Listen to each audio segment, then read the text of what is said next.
Have you ever wondered, what if every color you saw held a secret? If sunlight, sadness, and longing could all be mixed on the same brush? Imagine standing beside the very person whose inner storms and relentless hope turned those colors into immortal canvases. Welcome to Echoes Through Time, and an episode unlike any other. Today, we step into the swirling world of Vincent van Gogh, an artist whose vision, struggle, and passion still ignite our own search for meaning, beauty, and belonging. What can one life, so filled with yearning and creation, teach us about being truly alive?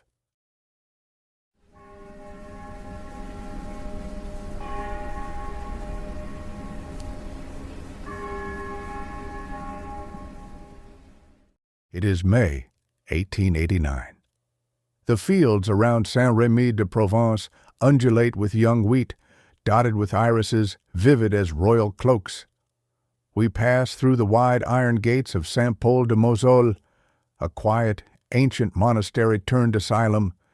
Its cloisters echo with footfalls. The scent of turpentine and wildflowers mingles in the air. Here, between the hush of stone corridors and the riot of Provençal color, Vincent van Gogh, haunted yet hopeful, seeks solace and a place to paint anew. Our time traveler Leo steps gently onto the gravel, heart racing, ready to encounter the painter behind the myth.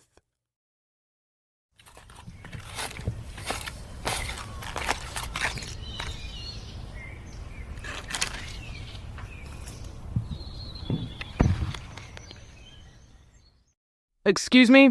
Hello! I hope I'm not disturbing you. I've never seen gardens quite like these. Sorry, I'm Leo. Just wondering, really. You are not disturbing, monsieur. No, not at all. One should always admire the garden, especially in May. You look as if you are seeing something for the first time. That is a gift. Thank you. It's easy to look amazed when you've never seen olive trees shimmering like this. Everything seems to glow. Or is that just me? It is not only you. I, too, have never tired of the light here. The leaves have two sides, silver and green, like coins offered to the sky when the wind blows. I try to paint that shimmer, but the paint always falls short. Are you a painter or only a dreamer, Leo? A dreamer, for sure. Painting? Well, I've given it a go, but nothing like you. I suppose I collect stories more than images, though maybe they're really the same thing. Just so. Stories have color, too. Yellow for hope, blue for longing. If you live with open eyes, you are half a painter already. But tell me, Leo, what story brings you to St. Paul so far from the city's noise? It's hard to explain. Let's say I'm looking for understanding of art, of people, of the world as it once was. And your story, Monsieur Van Gogh, is, well, the colors you see, the way you see people. I've always wondered, does it ever feel lonely, seeing the world so differently from others? At times, yes. I used to wish I could see as most do, straight lines, clear faces. But what would I paint then? The loneliness sometimes feels less like an emptiness and more an intensity, a fullness even, as if every stone or sunflower holds 1,000 voices for me alone. Are you lonely, Leo? Or is the world too bright to permit it? Sometimes I do feel a little out of step, yes. But hearing how you put it, it's almost as if loneliness is a kind of company, just not the usual kind. Exactly that. I found more honesty in silence than in chatter. Yet sometimes even I long for warm laughter and a table shared. Letters help. My brother Theo receives all my storms and sunrises in ink. You wrote so many letters to Theo. Was there ever anything you held back, or did you show him everything? There are lines too fierce even for a brother. But mostly, yes, I poured it all out to Theo. My fears, my failures, my small triumphs. I sent him sketches, hoping he could see for a moment through my eyes. Keeping secrets from Theo would be like painting without light. Do you remember? Is there a favorite letter or moment you shared with him? Something that made you feel seen? So many. Once, after my first truly miserable attempt at painting in Nieuwenan, I wrote to him that I felt worthless, a disaster in paint. He replied at once, "No matter, Vincent, keep going. I can see in your words the fire returning." He never lied, but he always believed. To be known and not disdained, c'est le vrai miracle. That is the real miracle. It seems like you and Theo, he was more than a brother, almost a lifeline. Do you think your art could exist without that connection? No, never. All my tubes of paint say Theo on them in a way. He is the reason I could buy canvas or coffee, or not starve altogether. Some days I think my work is just a long painted letter to him. Everyone needs someone who sees more in them than the world does. What about when the world didn't see you? You moved so much. London, the Born Age, Paris, Arles, and now here. Did each place feel like starting over? Each place had its flavor, sometimes bitter, sometimes like ripe fruit. In London, I loved for the first time. In the Borinage, I gave away everything for the poor, thinking it was my calling. In Paris, I learned color from Monet and the boldness of Lautrec. And in Arles, I chased the sunlight. Every time I arrived somewhere new, I hoped it would heal what was broken or blossom a new style. But I carried myself wherever I went, and sometimes that was the trouble. You mentioned love in London. Was that Eugénie? What did loving her teach you? Eugénie Lawyer, yes. A tender memory, sharp as a nettle sometimes. She showed me the sweetness and the cruelty of hope. She didn't return my feeling. No, never, never, she said. Afterward, the world seemed both emptier and more vivid, as if heartbreak scrubbed the eyes clear. I wandered the city reading Dickens, watching the rain. Even my failures there seemed to have an orange glow. One must dare to love, even if one is not returned. That's beautiful. You know, people have called you unlucky in love. First Eugénie, then your cousin Key, then Cien. Still, your art seems so full of affection, not bitterness. How did you hold on to that? I do not think of myself as unlucky. I have loved. Passion is its own reward, non? Key's no, nay, never cut deeply, but her refusal was honest. Cien and I, we shared a rough happiness. Two unfortunates finding shelter for a year in The Hague. Life's obstacles sharpen the eye for beauty, perhaps. If I cannot love one person happily, I try to pour it out onto the canvas. Every sunflower is a letter to someone I loved or wished to love. You're really honest about these things. Nowadays, people sometimes hide their vulnerabilities or heartbreaks. You seem almost proud of them. Why hide what everyone endures? Every face, yours included, has its cracks, and that is where the light gets in. I make paintings of roughness, not perfection. Sometimes the wounds are what is most interesting. Your painting. The potato eaters always struck me as raw, almost rugged. Were you trying to show the beauty in hardship? Very much so. Those peasants, dark and hunched, hands shaped like roots. They have nobility. Their meal of potatoes is earned by honest toil. I came from a pastor's family who believed salvation was for the meek. I too believe there is a grandeur in humble things. I wanted to paint them not as they wish to be seen, but as they are, illuminated by their own sweat. That way of seeing the marginalized, was it shaped by your time as a preacher in Belgium? Absolutely. I lived among the coal miners, sharing my bed and bread with those who had less. The church thought my charity was excessive. I gave away so much that they called me the Christ of the coal mine, and then dismissed me. Religion to me is not dogma, but compassion in action. I lost my faith in the institution, but I found it again in people. Later, in Fields and Faces, I painted what I could not preach. You mentioned giving everything away for the miners. Did you ever wish for more comfort, material success, or recognition while you lived? Comfort is tempting, especially when one is hungry or cold.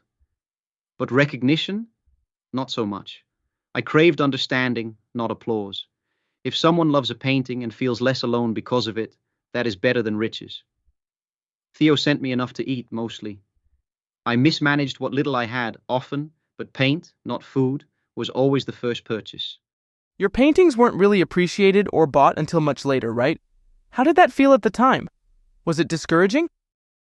Of course it stings. One painting, The Red Vineyard, sold, and that was cause for celebration.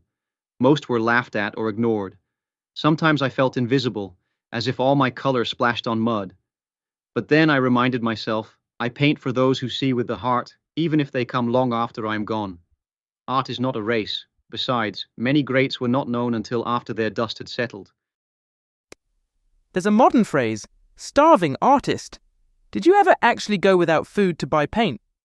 I preferred to eat bread, drink coffee and absinthe, and smoke my pipe, rather than go without color. There were days of poverty, yes, but I think sometimes I enjoyed the discomfort, a bit like a monk's fasting. Artists are always accused of idling, but honestly, I worked as hard as any laborer. Sometimes the stomach must grumble for the hands to stay bold. Speaking of your hands, how did you develop your technique? You weren't classically trained for long, right? None. I quarreled with academies. They want conformity. I studied manuals, sketched endlessly, over 1,000 drawings before I was satisfied to call myself a painter. In Paris, I learned from Seurat. His pointillism was a revelation, though I found it too methodical for my mood. Monet taught me not to fear color. Gauguin jolted me into seeing in outlines. Yet art is not imitation. I always return to feeling. What was Gauguin like? Your time in the Yellow House is legendary. Sunflowers, bold experiments, and then that famous falling out. Looking back, how do you see that chapter now? Gauguin, he was brilliant, difficult, provocative. We argued fiercely. He was fond of theories, I of intuition. The Yellow House was my dream, an artist's colony, where we would debate and paint as comrades. It was also a tinderbox. Our tempers clashed. One night, it exploded. Some say I threatened him. He says he feared I'd hurt him. Truth is, I was unwell, anxious, desperate for acceptance. That night, the piece shattered. After, I cut off my ear, not to spite Gauguin, but because I could not bear the pain. You took your ear to a woman. Not exactly a romantic gesture, right? No romance, confusion. I wrapped it and carried it to Rachel at the brothel, simply asking her to guard it. An object, not a gift. The stories grow wild, but the truth was sadness and a fevered mind. I was found in the morning, near death. That act, people never let you forget, but they ignore the dozens of calm days before and after. After Arles, you came here to Saint-Remy. How do you see this place? Sanctuary or confinement? It depends on the light.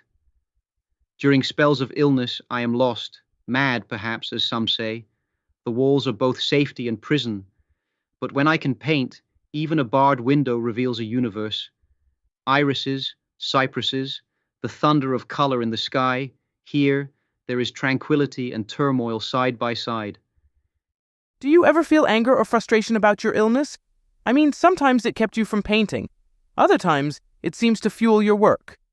More sorrow than anger. The greatest pain is not painting, days lost to confusion or stupor. Yet when the fog lifts, the world shines more brightly, as if by way of apology. Illness teaches patience. Art teaches hope. Still, I would trade all my paintings for 1 year of peace in my mind. Some modern thinkers wonder if your illness actually made your art possible. Do you agree? That is an appealing theory, mostly for those who do not suffer it. In truth, I painted best when well, with clarity. The madman breaks, the artist builds. What I endured sharpened my feeling, perhaps, but in the grip of madness, the hand cannot hold the brush. Suffering teaches compassion and humility, but it is not the source of art. You experimented with so many new techniques. Bright, broken color, thick brushwork, even painting over old canvases. Was this necessity or intention? Both. Paint and canvas are dear, so nothing is wasted. Some of my best work sleep beneath another. Art is a palimpsest. But I also chased intensity. Heavy impasto, colors side by side, red next to green so each shouts louder. I tried Seurat's dots, but I find a swirling line more lively. There are rules, yes, but the heart's rhythm is better for painting than a metronome. I've heard about the Japanese prints you admired. How did they change your vision? Japanese ukiyo-e. Such harmony, simplicity, the clarity of color. Flat, strong outlines like music playing in shapes. I copied some, with French peasants standing in for geishas. They reminded me that every subject, if seen with wonder, is worthy. You could say I painted Provence as my own little Japan. Were you ever tempted to leave Europe? To go somewhere even further for new inspiration? Oh, how I dreamed. Japan was a paradise in my mind, pure, full of light, free from the cynicism of Paris. But money, fear, and fate kept me here. Instead, I brought Japan to Arles, bright colors, almond blossom, even bamboo prints on my wall. Sometimes the only voyage is in the mind. Let's talk about color. You're renowned for never using black, even for night scenes.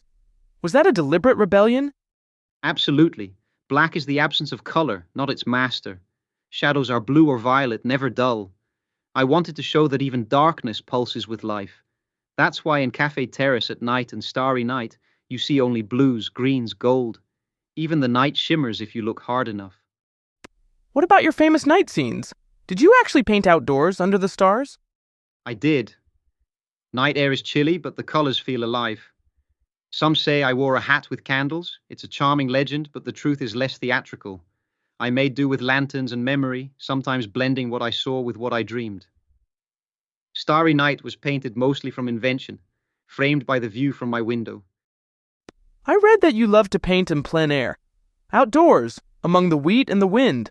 What's different about painting outside? The sun tugs at your sleeve. Light changes every minute. You must catch the moment as it shifts. Indoors, things are still, but the world is not still. Outdoors, a cloud, a breeze, a bird, they all enter the painting. You fight the wind, the dust, even the insects. But it is worth it. Nature paints with you. Do you remember a day painting outdoors that seemed perfect or perfectly disastrous? One day near Arles, the wind was so fierce I had to anchor my easel with stones. The sunflowers kept tilting and righting themselves. I painted with yellow so pure I felt it might leap off the canvas. But the next, rain washed everything out. It teaches one humility. Nothing in nature or art stands still for long. You've painted so many self-portraits. Is it self-scrutiny, practice, or maybe company? All three. I am a cheap model. But more, it is a way to face myself, my fatigue, my hope, my desolation. Each self-portrait is a letter written in paint. This is how I am today. This is how I fight to see. Sometimes the eyes are haunted, sometimes full of longing. A painter must study himself honestly, or he cannot portray another truthfully. If you could choose to paint only people or only landscapes for the rest of your life, which would you choose? That is cruel, Leo. People are the landscape of the soul, and landscapes are living beings. But I would choose the in-between. Peasants in fields, postmen by the road, a doctor under cypress trees. The world seen in a face and a face reflected in the world. Speaking of people, you seem to have a special gift for finding friends outside the art world. Joseph Roulin, the postman. How did you two become close? Roulin saw past my roughness. In Arles, most shied away, but he would sit for hours, telling stories. I painted him, his beard, his honest eyes, many times, and his family too. Kindness is its own light. The postman brought me letters from Theo. Each one was a blessing. Without him, some days would have been all too silent. Did you ever send paintings by post? I heard you rolled up your canvases to send to Theo in Paris. That's risky. Yes, art by post. I could not travel, so my work did. Paintings went to Theo, sometimes to friends. Once a postal wagon even took my paintings on a tour of France, without me. Life is strange. Sometimes your work travels further than you ever do. Have you ever been tempted to change your style just to win more acceptance or sales? Briefly and unhappily. Early on, I tried painting what sold. Pot boilers, as we call them. Lifeless. I felt sick, even when the money came. I'd rather be true and poor than false and content. Besides, the world is full of good painters. Only a few paint what is true for them. You mentioned absinthe as a comfort. Some say it can bring madness. Was it ever a curse as much as a solace? Ah, absinthe. The green muse. The green demon.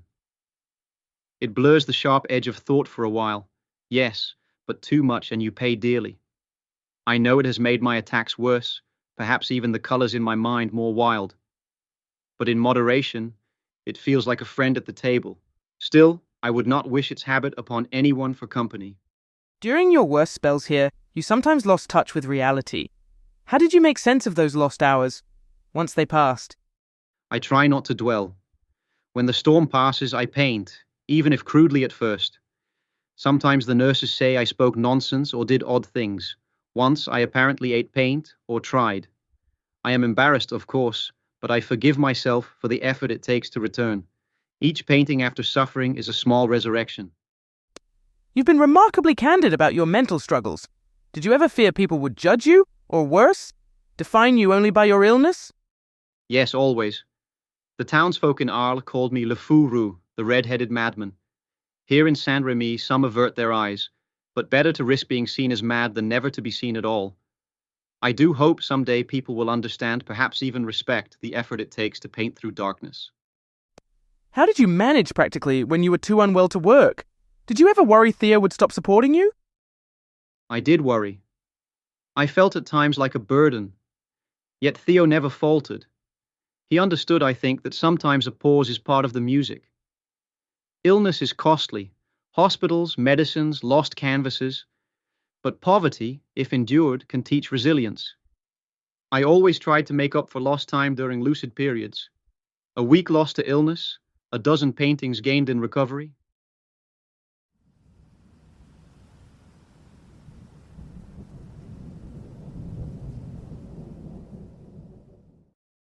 I wonder, were you ever tempted to quit painting out of despair? More than once. But to abandon painting would have been a second death. Each brushstroke is a refusal, of despair, of invisibility. I may never have painted the masterpiece I dreamed, but every attempt was worth the struggle. Even the failures sing in their own key. Do you remember your happiest day as an artist? And your saddest? Happiest? Perhaps the first morning in Arles, sun blazing, colors so ripe I was dizzy. Or painting the cherry blossoms outside the asylum, a moment of peace stolen from chaos. Saddest? The day I saw Key's eyes refuse me, or the night after Gauguin left, when every color seemed hollow. But even then, art was there. Even weeping, the painter plans his next picture. If you could talk to your younger self, back in Zundert, before art, before heartbreaks, what would you say? Trust in your strangeness, I would say. What sets you apart will one day matter most. Let failure be your brush and risk your guide. Love even those who cannot love you back, for it will teach you how to see all things clearly. But I doubt the young Vincent would listen. Your letters are now considered beautiful literature. Did you ever think of yourself as a writer? A painter writes with images, but words sometimes leap ahead of the brush. I loved Dickens, Zola, Shakespeare, tried to marry that love to my own letters. Perhaps when I ran out of paint or patience, writing kept the color in my mind alive. But I am glad people read them now, as more than just records of complaint or bills owed. As your legacy grows, do you worry it distorts who you were? There are so many myths about your ear, your madness, your poverty. Myths grow like weeds, harder to kill than wildflowers. I did not give my ear for love, but out of agony. I was poor, often by choice, but not always miserable. My madness came and went, but was never all of me. I hope, above all, people see not the legend, but the longing, the wish to find beauty, to comfort, to belong. Looking ahead, though you may not believe me, your paintings will one day be loved by millions. Sunflowers, starry skies, even your self-portraits will inspire, heal, and connect generations. How does that idea sit with you? It is almost too sweet to taste. I once wrote to Theo, "If I have done anything with love, it shall live." I am comforted, not by fame, but by the thought that loneliness turns into kinship, that my colors become a bridge between strangers. That is more than enough. Do you think the world, maybe even the world of the future, can learn something from your struggles? I hope so. I would wish for people to see suffering not as a curse, but as a river that carves new shapes in the soul. Also, to never judge those who walk strange paths. Every misfit carries a secret light. Every broken heart has a masterpiece yet to give. What would you say to someone feeling hopeless, lost, or small in an uncaring world? One must work and dare if one really wants to live. The world is sometimes cruel, but wonder is never far. Even in emptiness, there is the promise of color. Find the smallest scrap of beauty and hold on. Make, write, paint, even for no audience but yourself. That is a life, and that is enough. Last question. If you could paint anything real or imagined right now, what would you choose? I would paint this. A traveler and a misfit artist, side by side in a sun-filled garden, listening to the wind, sharing the weight and wonder of being alive. That, Leo, is the scene I would give to the world. For isn't every friendship, every moment of true seeing, a work of art in itself? Thank you, Vincent, for your courage, your colors, your candor. If I ever find myself in a dark place, I'll try to remember how even darkness for you became part of the world's beauty. Thank you, Leo. Go well, and do not forget to look for the yellow in every grey.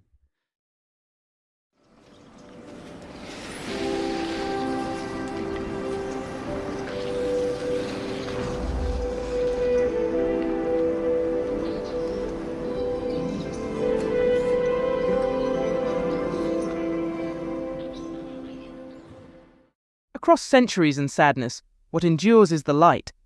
Vincent van Gogh's refusal to let the dark have the last word. His colours live because he dared to feel so deeply, to give so much, to work and hope, even as sorrow shadowed every step. What if we let ourselves see the world, and each other as he did? Worth loving, worth painting, worth living for. Let Vincent's journey remind us art is not a luxury, but a cry for connection, a proof that pain and beauty can live in the same heart, in the same canvas. Thank you for joining us on Echoes Through Time. Wherever you go, may you carry his courage, his colors, and his hard-won compassion with you. Look for the shimmer in ordinary things. You might just find a masterpiece waiting,